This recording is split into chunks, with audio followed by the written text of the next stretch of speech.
থাকবেন।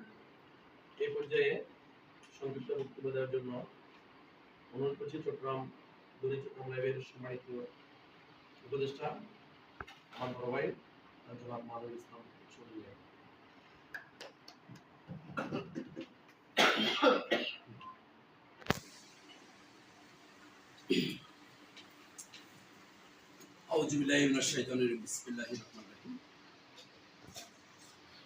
দৈনিক চট্টগ্রাম লাইভ শুভ উদ্বোধন উপলক্ষে আয়োজিত সম্মানিত সভাপতি, সম্মানিত সঞ্চালক এবং উপস্থিত আমার সাথে যারা উপস্থিত মেহমান বিন্দু, বিভিন্ন ইউনিটের অ্যাডভাইজার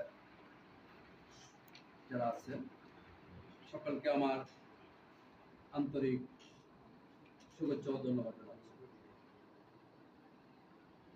সংক্ষিপ্ত বক্তব্য শুরুতে আমি শুধু এটুকু বলতে চাই, দৈনিক চট্টগ্রাম লাইভ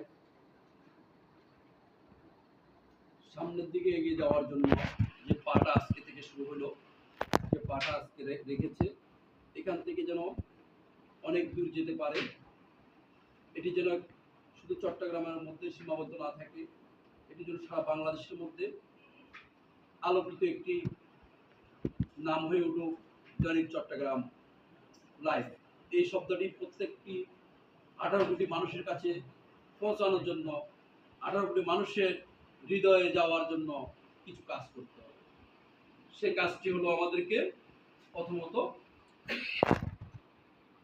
প্রত্যেকটি ঘটনার সত্য ঘটনাটা উদ্ঘাটন করতে হবে।